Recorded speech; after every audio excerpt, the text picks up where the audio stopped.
26 दिसंबर साल 2022 को गाजियाबाद के विजयनगर थाने में एक अनजान नंबर से कॉल आता है।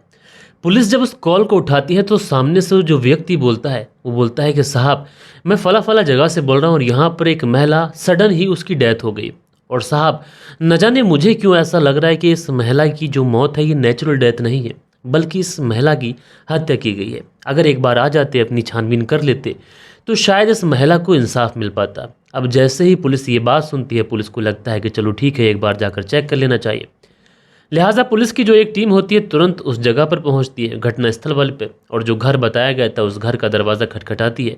तो वहाँ पर देखती क्या है कि पुलिस ऑलरेडी बहुत सारे लोग मौजूद हैं। पुलिस आगे बढ़ती है। आगे बढ़ने के बाद में देखती क्या है कि एक महिला है जो कि बेड पर मृत पड़ी हुई है, और वहाँ पर बहुत सारे लोग हैं जो ज़ारो कतार रो रहे हैं। इस महिला के ससुराल पक्ष के लोग भी मौजूद हैं, इस महिला के मायके के पक्ष भी लोग मौजूद हैं, और सब ज़ारो कतार रो रहे हैं। इस महिला का एक बेटा भी है, बेटा जैसे उसकी तो दुनिया ही लुट गई हो, बेटा भी ज़ारो कतार रो रहा है। लिहाजा पुलिस को फ़ोन पहुंचा था कि इस महिला की हत्या की गई है। लेकिन यहाँ पर जो चीज़ें थी वो ये थी कि महिला की नेचुरल डेथ हुई है, बस लेटी हुई थी, उसके बाद अचानक से इसकी डेथ हो गई। उसके बाद में पुलिस जाती है। पुलिस जाने के बाद में उस डेड बॉडी को बहुत ही बारीकी से चेक करती है, क्योंकि पुलिस को जो सूचना मिली थी उस सूचना के आधार पर इस महिला की हत्या की गई थी। अब अगर हत्या की गई थी तो डेड बॉडी के ऊपर कोई खरोच या फिर कोई चोट, इस तरीके के कोई तो निशान मिलेंगे।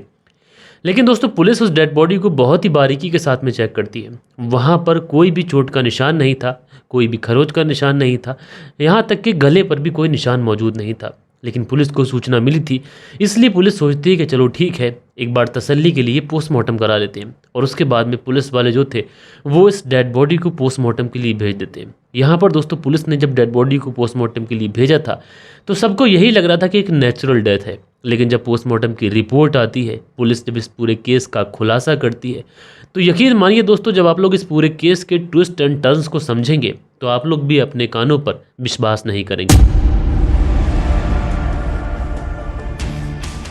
अब दोस्तों, जब डेड बॉडी को पोस्टमार्टम के लिए भेजा गया था, इधर पुलिस वाले इस पूरे केस को सुलझाने के लिए कड़ी दर कड़ी जोड़ना शुरू कर देते हैं। सबसे पहले इस पूरे केस के अंदर पुलिस वाले पूछताछ करते हैं।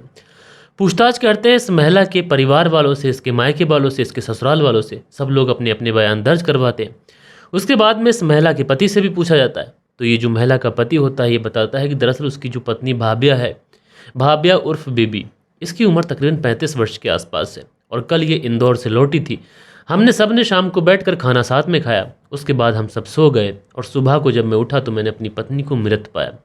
यानी रात में ही मेरी पत्नी के साथ में कुछ ना कुछ हुआ, या तो उसको साइलेंट हार्ट अटैक आया या फिर कोई और वजह हुई जिसकी वजह से वो मुझे बता भी ना सकी और उसकी मौत हो गई। अब पुलिस वाले यहाँ पर बड़ा कश्मकश में पड़ जाते हैं। एक महिला जो 35 वर्ष की है, आस पड़ोस के लोगों से, घर वालों से, ससुराल वालों से सबसे पूछताछ की है। सब बता रहे हैं कि भाभी जो है वो पूरी तरीके से तंदुरुस्त थी और कल ही इंदौर से लौटी थी। तो ऐसे में उसने ना अपने पति से ये कहा कि उसकी तबीयत खराब है, ना उसको कभी ऐसी कोई बीमारी थी जिसकी वजह से उसको कोई दिक्कत आ गई। तो अचानक से कैसे मौत आ गई? अगर हार्ट अटैक भी हुआ होगा तो ज़रूर से ज़रूर वो विलची होगी, उसको तकलीफ हुई होगी, तो वो अपने पति को तो उठा ही सकती थी। लेकिन यहाँ पर ऐसा कुछ नहीं हुआ। पुलिस को कहीं ना कहीं इस पूरे मामले के अंदर थोड़ा डाउट तो होता है, लेकिन पुलिस कर भी क्या सकती थी, क्योंकि पुलिस वालों ने मोहल्ले पड़ोस से, इस लड़की के घर वालों से, इसके मायके वालों से, ससुराल वालों से, पति से, सबसे पूछताछ कर ली थी। कहीं से कोई भी क्लू निकल नहीं पा रहा था। और डेड बॉडी को भी पुलिस वालों ने बहुत ही बारीकी के साथ में चेक किया था। वहाँ भी एक चोट क्या, एक खरोच तक का निशान भी नहीं था। तो पुलिस वाले इस पूरे केस के अंदर आखिरकार कर भी क्या सकते थे। लिहाजा पुलिस वाले ना चाहते हुए भी पोस्टमार्टम की रिपोर्ट का आने का इंतज़ार करते हैं। सोचते हैं हो सकता है कि पोस्टमार्टम की रिपोर्ट में कुछ ऐसा हो कि जिससे कम से कम एटलीस्ट पुलिस को कुछ ऐसा लगे कि ये मर्डर है। उसके बाद पुलिस अपनी तफ्तीश करे। और दोस्तों, आखिरकार पुलिस वाले जब इंतज़ार करते हैं तो पोस्टमार्टम की जो रिपोर्ट होती है ये रिपोर्ट आ जाती है। और जैसे ही पोस्टमार्टम की रिपोर्ट आती है, उस रिपोर्ट को जब पुलिस वाले पढ़ते हैं तो उसमें साफ साफ मेंशन था कि इस महिला की हत्या की गई है। और हत्या किस वजह से की गई है, हत्या किस चीज़ से हुई है, ये चीज़ भी उस पोस्टमार्टम की रिपोर्ट में मेंशन था। उस पोस्टमार्टम की रिपोर्ट में मेंशन था कि इस महिला के शरीर पर चाकू मारा गया, जिसकी वजह से इसके अंदर के, इसके पेट के जो अंदरूनी अंग थे वो पूरी तरीके से डैमेज हो गए। इस महिला के जिस्म से खून का एक एक कतरा बह गया, जिस वजह से इस महिला की मौत हो गई। अब पुलिस वाले जब पोस्टमार्टम की इस तरीके की रिपोर्ट देखते हैं तो पुलिस वालों को तो समझ ही नहीं आता है, क्योंकि पुलिस वालों ने इस डेड बॉडी को बहुत ही बारीकी के साथ में चेक किया था। वहाँ पर ना कोई चोट का निशान था, महज एक नाखून तक का निशान नहीं था। तो ऐसे में डॉक्टर्स ने ये कैसे मेंशन कर दिया कि इस महिला के पेट पर चाकू मारा गया है। लिहाजा पुलिस वाले दौड़े दौड़े भागे भागे उस हॉस्पिटल पहुंचते हैं जहां पर पोस्टमार्टम किया गया था, और वहां पर जाने के बाद में पुलिस वाले डॉक्टर्स से पूछताछ करते हैं कि आखिरकार तुमने ये पोस्टमार्टम की रिपोर्ट में लिखा है कि चाकू मारा गया है, जबकि हमने डेड बॉडी को बहुत ही बारीकी से चेक किया था, हमें कहीं पर भी पता नहीं चला। तो जो डॉक्टर्स होते हैं वो उस पोस्टमार्टम की रिपोर्ट को बहुत डिटेल में इन पुलिस वालों को समझाते हैं और बताते हैं कि अब से कुछ समय पहले की बात है कि इस महिला के एक ऑपरेशन हुआ था, जो कि इसके प्राइवेट पार्ट से ऊपर और नाभि से नीचे हुआ था, और वो ऑपरेशन अमूमन या तो किसी बच्चे की पैदाइश के समय होता है, या फिर कोई महिला अगर कुछ इधर उधर की बात करती है तो होता है। तो ऐसे में पुलिस वाले कहते हैं कि ठीक है, उस ऑपरेशन से इस मर्डर का क्या लेना देना। तो डॉक्टर्स बताते हैं दरअसल जो ऑपरेशन है, चाकू बिल्कुल ऑपरेशन पर रख कर चलाया गया है, यानी देखने से पता ही नहीं चले, ना एक बाल ऊपर है ना नीचे, महज जो ऑपरेशन की लाइन है उसी लाइन के ऊपर चलाया गया है। और उसके बाद जब सब खून बह गया तो वो जो ऑपरेशन की लाइन थी वहाँ तक किसी की नज़र ही नहीं पहुँची। अमूमन जो हमारी भारतीय महिलाएं होती हैं उनको मोटापे की वजह से जो पेट वाली खाल होती है वो नीचे की साइड पलट जाती है, तो खाल पलटी हुई थी, ऑपरेशन ढका हुआ था, इस वजह से कोई भी व्यक्ति उस जगह पर नज़र नहीं डाल पाया, तो इसी वजह से इस महिला की मौत हुई है। अब पुलिस वाले बड़ा असमंजस में पड़ जाते हैं कि आखिरकार ऐसे कोई कैसे हत्या कर सकता है, कैसे कोई चाकू का इतना सटीक वार कर सकता है कि उस महिला के ऑपरेशन वाली जगह पर ही लगे, और अगर चाकू मारा गया इस महिला को तो इस महिला ने विरोध क्यों नहीं किया। ये सारे सवाल पुलिस के जहन में थे, लेकिन अभी भी पुलिस के पास में कोई भी जवाब नहीं था। लेकिन दोस्तों, पुलिस का जब इस पूरे केस के अंदर माथा ठनकता है तो उसके बाद में पुलिस का जो शक था सीधा सीधा इस महिला के पति के ऊपर जाता है, क्योंकि अगर मर्डर हुआ है और चाकू बिल्कुल सटीक ऑपरेशन वाली जगह पर लगा है तो इस बारे में इसके पति को ज़रूर पता होगा। लिहाजा पुलिस जो थी वो शक के आधार पर इस महिला के पति विनोद शर्मा को उठा लेती है। उठाने के बाद में इसे पुलिस थाने लेके आती है, और पुलिस थाने में लाने के बाद में इससे पूछताछ करती है। तो ये व्यक्ति जो था विनोद शर्मा, ये पुलिस को वही बातें बताता है जो इसने अपने पहले बयान में बताई थी। उसने पुलिस को बताया कि मेरी जो पत्नी है वो इंदौर गई हुई थी और वो लौट के आई, शाम को हमने खाना खाया, उसके बाद में वो सो गई, मैं भी सो गया, सुबह जब मैं उठा तो मैंने उसे मृत पाया। इसके अलावा मुझे कुछ पता नहीं। भला आप कैसे कह सकते हैं कि मेरी पत्नी की हत्या हुई है। लेकिन पुलिस वालों के पास में जो पोस्टमार्टम की रिपोर्ट थी, उस पोस्टमार्टम की रिपोर्ट में ये बहुत क्लियरली मेंशन था कि इस महिला के नाभि के नीचे जो ऑपरेशन है उस ऑपरेशन पे चाकू मारा गया है, क्योंकि पोस्टमार्टम की रिपोर्ट में ऑल द थिंग्स बहुत आराम से क्लियर हो जाती हैं। उसके बाद में पुलिस वाले कहते हैं कि ठीक है विनोद शर्मा, अगर आप ये कहते हैं कि आपकी पत्नी इंदौर से लौट के आई, उसके बाद सो गई और उसके बाद में उसकी मौत हो गई, हमें इसके बारे में और कुछ नहीं पता, तो फिर ये बताइए कि तुम्हारी पत्नी के नाभि से नीचे जो ऑपरेशन था उस ऑपरेशन पर चाकू कैसे लगा। अब जैसे ही ये बात विनोद शर्मा सुनता है तो वो एकदम से हड़बड़ा जाता है और हड़बड़ाते हुए कहता है कि साहब, हो सकता है कि रास्ते में किसी ने चाकू मार दिया हो। लेकिन यहाँ पर पुलिस कहती है कि अगर रास्ते में चाकू लगा होता तो तुम्हारी पत्नी जो आई थी तो वो दर्द में कराह रही होती, तुम्हारे साथ बैठ करके खाना खाती, या फिर उसके जिस्म से खून बह रहा होता, उसके कपड़े रंगीन हो चुके होते। लेकिन यहाँ पर इस महिला के कपड़ों पर एक भी खून का छींटा नहीं था, और साथ के साथ उस महिला के आप बता रहे हैं कि उसने आपके साथ बैठकर खाना खाया, तो भला ये कैसे पॉसिबल है। लिहाजा पुलिस वाले अब इस व्यक्ति विनोद शर्मा के ऊपर अपनी कस्टडी बढ़ाते हैं, और जब इसकी मेहमान नवाजी करते हैं तो विनोद शर्मा तोते की तरह बोलने लग जाता है। और उसके बाद में जो कहानी सुनाता है वो कहानी कुछ इस प्रकार थी। दरअसल योगेंद्र पुलिस को बताता है कि ये जो उसकी पत्नी भाव्या है, उसका नाम असल में भाव्या नहीं था, बल्कि उसका नाम तो बेबी था, जो रहने वाली बिहार की थी। और उसके बाद में बेबी का जो परिवार था ये गाज़ियाबाद के अंदर शिफ्ट हो गया था।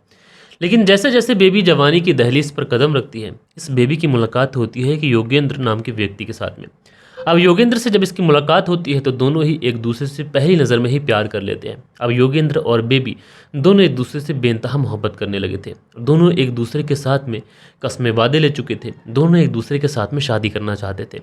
लेकिन दोस्तों, इन दोनों ही प्रेमी जोड़े के बीच में सबसे बड़ी मुश्किल जो थी वो ये थी कि योगेंद्र जो था वो हिंदू परिवार से बिलोंग करता था, और दूसरी तरफ जो बेबी थी ये एक मुस्लिम परिवार से बिलोंग करती थी। लिहाजा दोनों ही अपनी फैमिली वालों से इस बारे में बात भी करते हैं, लेकिन ना योगेंद्र के घर वाले मानते हैं और ना बेबी के घर वाले मानते हैं।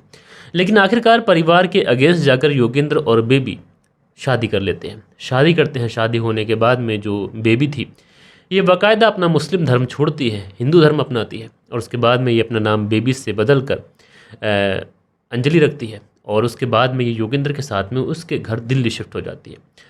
अब अंजलि और योगेंद्र यानी बेबी उर्फ अंजलि और उसका पति योगेंद्र दोनों एक दूसरे के साथ में बेहतरीन ज़िंदगी बिताना शुरू करते हैं। अब ज़िंदगी बिताना शुरू करते हैं। उसके बाद में इन्हें एक बेटा हो जाता है जिसका नाम ये लोग निहाल रखते हैं। दोस्तों साल 2005 गुजर जाता है, साल 2006 गुजर जाता है। यानी जो निहाल था वो इतना बड़ा हो चुका था कि उसने कक्षा 10 भी कर लिया था, जो उसने कक्षा 12 भी कर लिया था। और होते होते दोस्तों साल 2017 का समय आ जाता है। और साल 2017 आते आते योगेंद्र और अंजलि के बीच में जो रिश्ते थे वो पहले जैसे मीठे नहीं रहे थे। यानी अंजलि और उसके पति योगेंद्र के बीच में अब कई बार झगड़ा भी होने लगा था। और झगड़ा इस कदर बड़ा कि जो अंजलि थी अब ये अपने पति इस योगेंद्र से थोड़ा थोड़ा अलग रहना शुरू करती है। और उसके बाद में इस अंजलि की मुलाकात जो होती है वो एक अनीस खान नाम के व्यक्ति के साथ में होती है। इधर जो अंजलि थी यानी बेबी उर्फ अंजलि, उसका उसके पति योगेंद्र से लगातार झगड़ा रहता। दूसरी तरफ जो अनीस खान था इस बेबी का बहुत ज़्यादा ख्याल रखा करता। अब दोस्तों कहावत है कि एक नया नबेला जो प्यार होता है ये सर चढ़ के बोलता है। पहले बेबी ने अपने परिवार को छोड़ा, योगेंद्र के साथ में शादी की, अपना धर्म बदला, अंजलि नाम रखा, लेकिन अब ये फिर से अनीस खान नाम के व्यक्ति के टच में आ गई थी। आखिरकार दोस्तों ये अपने पति योगेंद्र और अपने बेटे निहाल को छोड़ती है। और उसके बाद में ये अनीस खान की तरफ अट्रैक्टिव होती है। उसके बाद में अनीस खान से शादी करती है और बाकायदा ये वापस से मुस्लिम धर्म अपनाती है। और उसके बाद में ये अपना नाम रखती है अफसाना। अब अनीस खान के साथ में अफसाना जो थी वो अपनी ज़िंदगी की शुरुआत कर चुकी थी। यानी एक लड़की जो बिहार की रहने वाली, गाज़ियाबाद में शिफ्ट हुई, पहले नाम बेबी था, मुस्लिम परिवार में थी, बाद में एक लड़के से शादी की जिसका नाम योगेंद्र था। उसके बाद में इसने हिंदू धर्म अपनाया, अपना नाम अंजलि रखा, लेकिन वापस से ये एक मुस्लिम लड़के से शादी करती है और उसके बाद ये अपना नाम अफसाना रखती है। और उसके बाद में इसी अनीस खान के साथ में अपनी ज़िंदगी की नई शुरुआत करती है। दोस्तों जो अफसाना थी अनीस खान के साथ में अब अपनी दूसरी शादी में बहुत तरीके से खुश हो चुकी थी। धीरे धीरे समय गुजरता है। अब जो अफसाना थी ये अनीस खान के बच्चे की माँ बनने वाली होती है, यानी अफसाना प्रेग्नेंट हो जाती है। धीरे धीरे वक्त गुजरता है और जो प्रेगनेंसी थी ये भी अपने लास्ट दिनों में पहुंचने वाली थी कि इसी बीच में अफसाना का जो लड़ाई झगड़ा था वो इस अनुज खान के नाम से भी शुरू हो जाता है।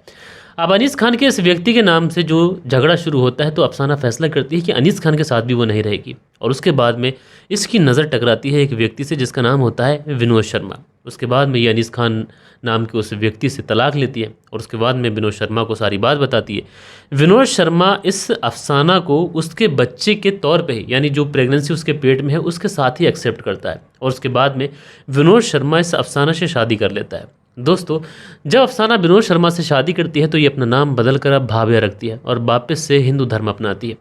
यानी एक लड़की जो पहले मुस्लिम थी जिसका नाम बेबी था, उसके बाद में ये अंजलि हुई, अंजलि से फिर ये अफसाना हुई और अफसाना से अब फिर भाव्या बन चुकी थी। थोड़े ही टाइम विनोद के साथ में रहती है और इसके पेट में जो बच्चा पल रहा था वो भी इस दुनिया में आता है। उसका नाम ये आदिल रखती है। अब चूंकि जो विनोद शर्मा था ये ज़्यादा कामकाज कुछ किया नहीं करता था तो इसलिए जो भाव्या थी ये फैसला करती है कि वही सारा कुछ काम करेगी। उसके बाद में ये गाज़ियाबाद में जो वृंदावन इंक्लेव है वहीं पर शिफ्ट होती है और एक आयुर्वेदिक कंपनी में ये एज ए सेल्स लेडी काम करने लगती है। जब एज ए सेल्स लेडी काम करती है तो कभी कहीं जाती है, कभी किसी शहर जाती है तो कभी किसी शहर जाती है। लेकिन इसी बीच में कोई व्यक्ति इस विनोद शर्मा से कहता है कि तुम्हारी पत्नी तुम्हें बिना बताए कहीं भी जाती है और तुम उसकी बातों पर यकीन करते हो। तुम्हें पता होना चाहिए कि आखिरकार तुम्हारी पत्नी कहाँ जाती है, किससे मिलती है, क्या काम करती है। ये चीज़ें कहीं ना कहीं विनोद शर्मा के माइंड में घर कर जाती है। इसलिए विनोद शर्मा अपनी पत्नी से बात करता है इस बारे में। पत्नी कहती है कि देखो अगर मैं काम करती हूँ तो मुझे जाना पड़ेगा और अगर तुम चाहते हो कि मैं कहीं ना जाऊँ तो बेहतर यही होगा कि तुम काम करो। अब इसी बीच में दोस्तों विनोद शर्मा इसके साथ में इसी बात को लेकर आनाकानी शुरू हो जाती है। विनोद शर्मा उसको लगातार जाने के लिए विरोध करता है और भाव्या जो है वो जाने के लिए बोलती है। लिहाजा भाव्या जो थी अब वापस से इस अनीस खान की तरफ मुड़ती है। अनीस खान से फिर से दोस्ती होती है, दोस्ती होने के बाद में मिलना मिलाना शुरू होता है। इधर जो विनोद शर्मा था ये अपनी पत्नी की जासूसी शुरू कर चुका था और इस बारे में भाव्या को पता चल गया था कि उसका जो पति विनोद शर्मा है उसकी जासूसी कर रहा है। इसीलिए वापस से वो अपने पहले वाले पति अनीस खान की तरफ मुड़ी थी। और उसके बाद में दोस्तों एक तारीख आती है 24 दिसंबर साल 2022 और इसी 24 दिसंबर साल 2022 को भाव्या अपने पति विनोद शर्मा से कहती है कि उसे किसी काम के सिलसिले में इंदौर जाना है। अच्छा जो विनोद शर्मा था वो इनकार भी नहीं करता है क्योंकि ऑलरेडी वो काम के सिलसिले में बाहर जाया ही करती थी, इसलिए विनोद शर्मा उसको अलाउ कर देता है। उसके बाद में 24 तारीख को भाव्या जो थी वो इंदौर चली जाती है। जब ये इंदौर पहुंचती है विनोद शर्मा इसको कॉल करता है, क्या तुम पहुंच गई? तो भाव्या कहती है कि मैं पहुंच गई और मीटिंग से फ्री होकर मैं तुमको कॉल करूंगी। लेकिन विनोद शर्मा कहता है कि एक बार रुको, मुझे अपना कमरा तो दिखा दो, कैसा कमरा है, तुम कहाँ पर रुकी हुई हो। उसके बाद में विनोद शर्मा अपनी पत्नी भाव्या को वीडियो कॉल करता है। वीडियो कॉल पर बात कर ही रहा होता है कि अचानक से उसकी नज़र पड़ती है कि कोई आदमी शायद इस कमरे के अंदर है।